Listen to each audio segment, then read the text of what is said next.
Stand by for a special announcement from the Owyhee County Museum.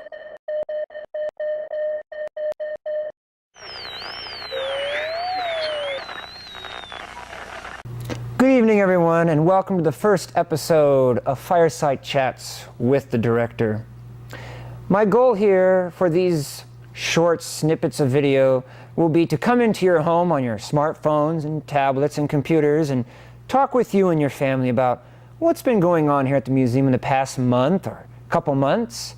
My goal is to have these available at least once a month, kind of a virtual director's report. Like FDR did with his Fireside Chats on the radio, I can come to you virtually now on our YouTube channel and Facebook page. So without further ado, let's get started.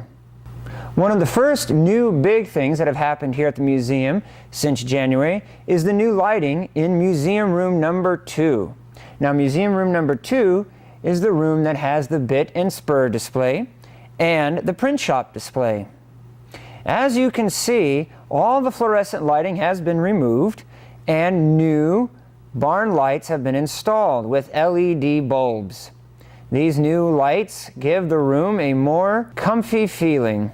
The print shop is now also more inviting, and our kitchen display has a lamp that was from the Murphy Courthouse, which was donated by Dick J.O. in the 1980s. Another new display going on here at the museum is our mine tunnel display. The plan is to create a 17-foot long tunnel that runs along the wall back to a closet that is underneath the staircase. This closet is perfect for the mine tunnel to terminate at and be turned into a mine shaft. The shaft will have artifacts from Silver City and Delamar mines. Another interesting thing that has happened at the museum at the end of January was Channel 7 KTVB News coming out and doing a special Idaho Life segment on the museum and what the director does every day. The main feature of that story was this 1903 Silver City light bulb that is still in working condition.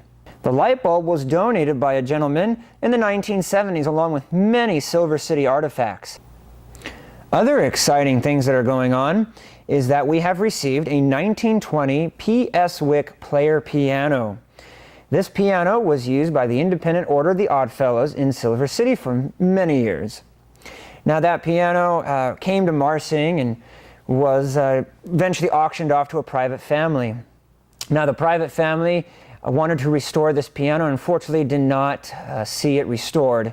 And the museum acquired it and had it shipped from Marsing to Nampa to be restored. And at that time, $7,000 was needed to restore this piano. The former director was unable to raise the funds for this, and the board felt that we don't need a $7,000 piano. Well, 3.5 years later, Arnett's Piano Service fully restored this piano and wanted it to go to the museum. The piano does work and is in great condition. As many of you saw, probably my promotional video to get it fundraised for, we needed to raise $2,500. And within less than 24 hours of me putting the fundraiser up online and getting it marketed, we raised $2,500. $520 as of this filming. The rest of it came from a donor in Pennsylvania. Her name is Christine Lemp, and she is a good friend of mine. So we now have enough to get the piano here and also to buy more music for it. In other news, we have a new archivist here. She's a volunteer from Marsing. Her name is Sherry Hosking. She has stepped up to the museum to help me with all the backlog of accessioning artifacts into the Past Perfect system. Not only will she be doing all that work, but she is helping me get the system streamlined. And a new computer will be going into a backroom accession office here where it'll be totally dedicated to accessioning items into that Past Perfect system. Another exciting event happening at the end of this month is the annual OCHS Spring Bazaar, where we're going to have lots of craft vendors. Deb Lindner and her ladies will be cooking up a great meal in the kitchen, And MRW Fire and Rescue will be outside on the lawn doing their annual chili cook-off as well. So you won't want to miss this event.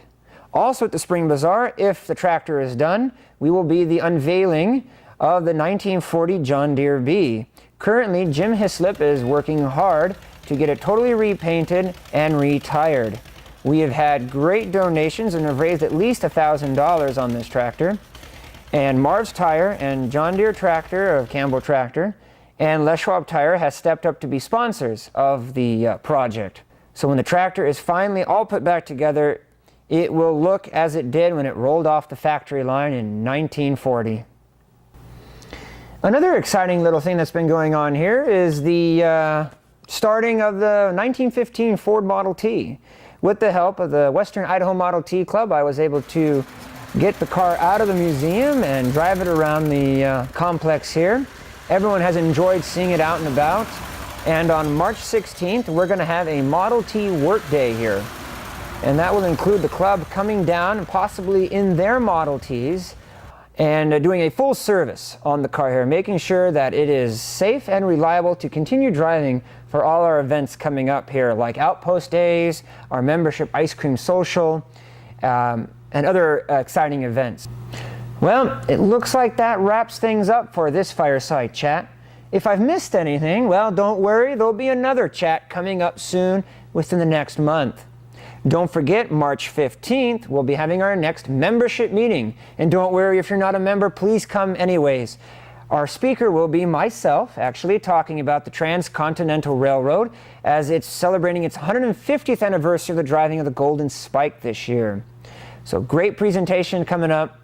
Also, if you haven't thought about joining the museum and you loved what you saw here tonight and you want to know more and you want to continue to see more, think about becoming a member.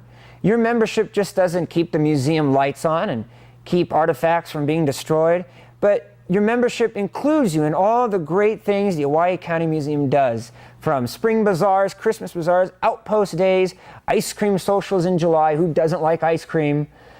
It connects you. Your membership will connect you to the Owyhee County family, and boy, what a family this is. I was welcomed in here in November, and I'm probably never going to leave again. They probably will never let me go.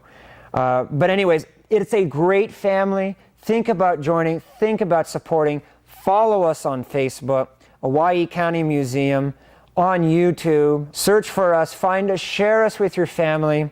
I want to thank you for sitting down tonight, taking time out of your busy, chaotic lives. And I hope you've enjoyed it. Thanks for joining us. And until next time, have a good night. That concludes this special broadcast from the Owyhee County Museum.